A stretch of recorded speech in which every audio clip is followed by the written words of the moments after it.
የትዕምት የክስ መዝገብ እንዲዘጋ የመቀለ ከተማ ምክር ቤት ጠየቀ። የትምህርት ማሻሻያ ያቀረቡ መምህራን ደመወዝ እንዲስተካከል ውሳኔ ተላልፏል። የአፍሪካ ህብረት የሶማሊያ ተልዕኮ አጋጥሞታል በተባለው የገንዘብ እጥረት ሊፈርስ እንደሚችል ተገለጸ። ሰላም ጤና ይስጥልን። የተወደዳችሁ የኢትዮጵያ ሪፖርተር ዩቲዩብ ቻናል ተከታታዮች ወቅታዊና ትኩስ መረጃዎች በፍጥነት እንዲደርሷችሁ የኢትዮጵያ ሪፖርተር ዩቲዩብ ቻናል ቤተሰብ በመሆን ላይክ፣ ሰብስክራይብ እና ሼር እንድታደርጉ እያስታውስን የሰዓቱን አበይት ዜናዎች ኢሊያስ ክፍሌ ያስደምጣችኋለሁ። አብራችሁን ቆዩ።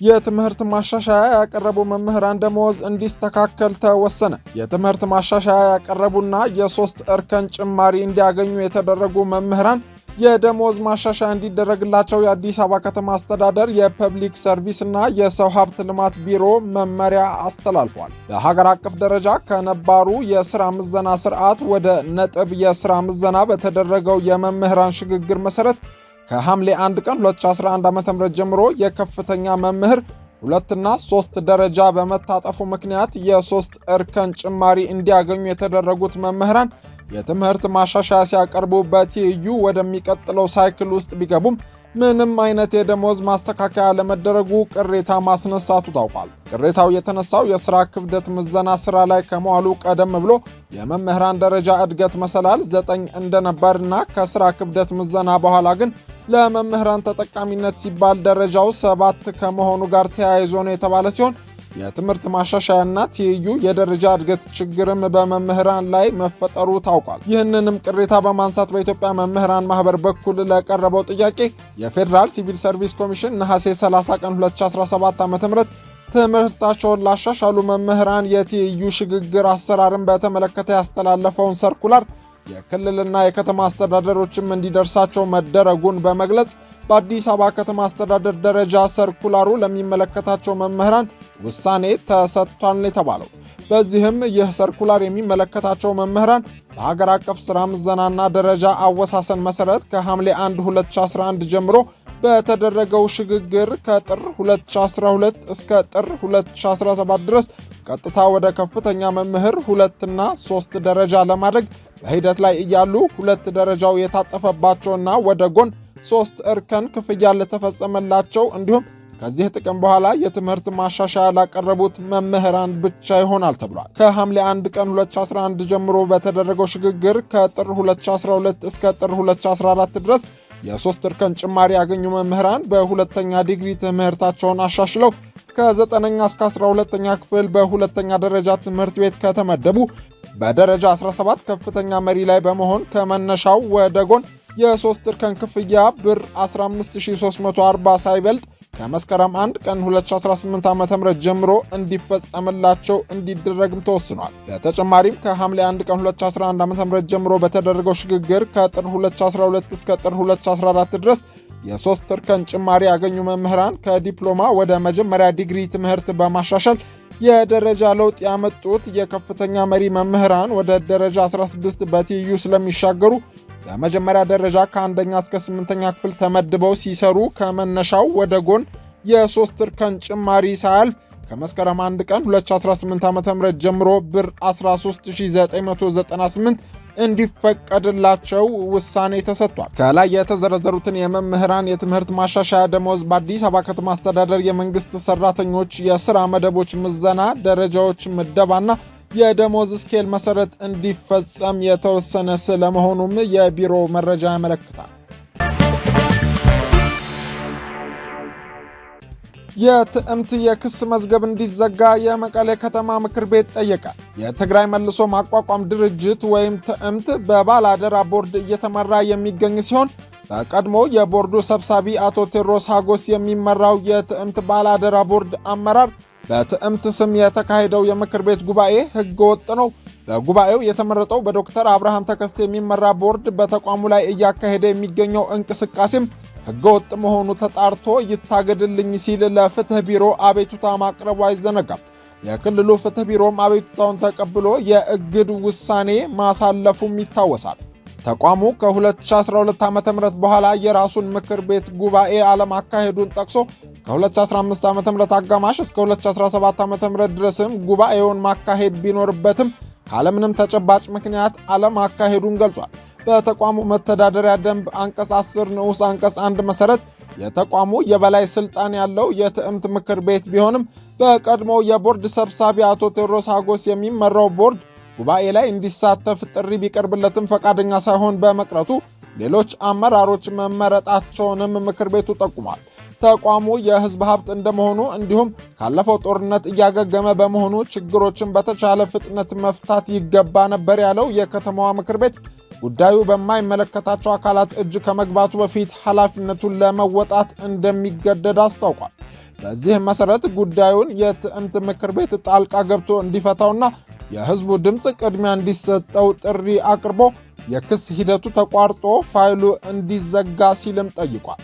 ምክር ቤቱ ይህንን ያለበት ምክንያትንም ሲያብራራ የትግራይ መልሶ ማቋቋም ድርጅት በግለሰቦች ሊዘወር አይገባም በማለት ነው። በዶክተር አብርሃም ተከስተ የሚመራው ባላደራ ቦርድም ተገቢውን ድጋፍ አግኝቶ ወደ ስራው መግባት እንዳለበት የጠቀሰው ምክር ቤት የቀድሞው የቦርድ አባላት የሚያደርጉትን ህገወጥ እንቅስቃሴ እንዲገቱና ይህንን ካላደረጉ ግን ህጋዊ እርምጃ እንዲወሰድ ጠይቋል።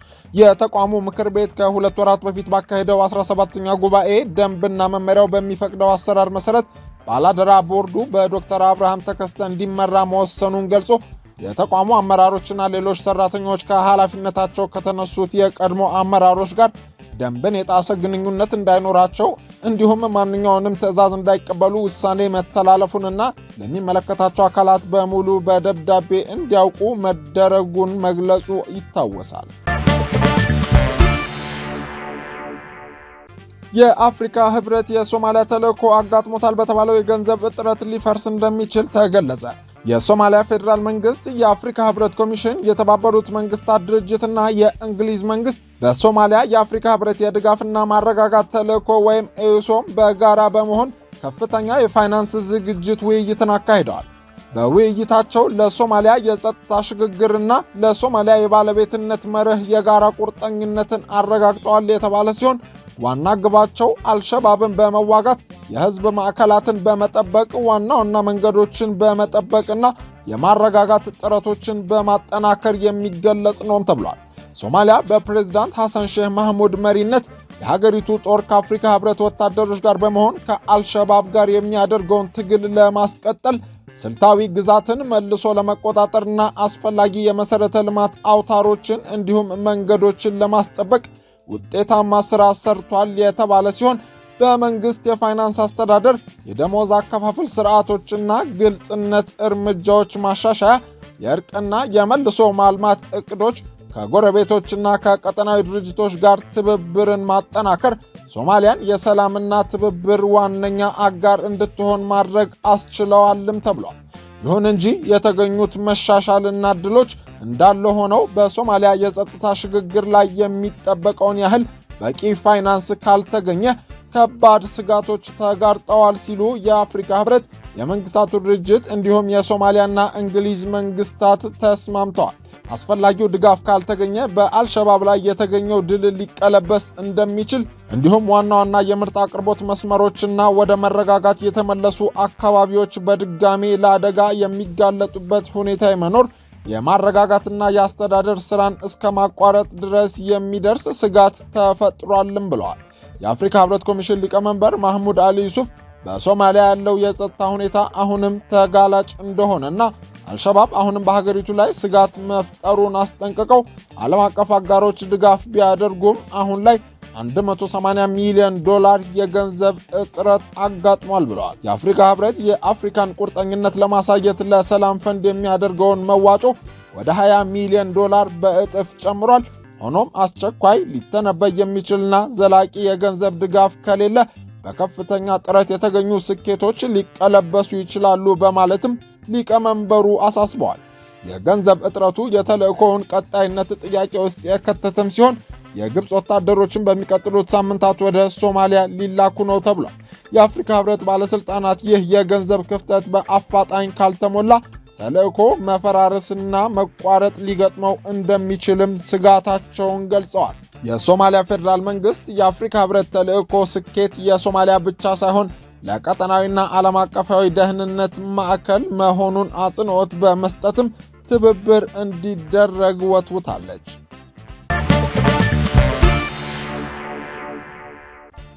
የተወደዳችሁ የኢትዮጵያ ሪፖርተር ዩቲዩብ ቻናል ተከታታዮች የሰዓቱ አበይት ጉዳዮቻችን ያደመጣችኋቸውን ይመስላሉ። ለወቅታዊና ፈጣን መረጃዎች የኢትዮጵያ ሪፖርተር ዩቲዩብ ቻናልን ላይክ፣ ሰብስክራይብ እና ሼር በማድረግ ቤተሰብ እንድትሆኑ እናስታውሳለን። መልካም ጊዜ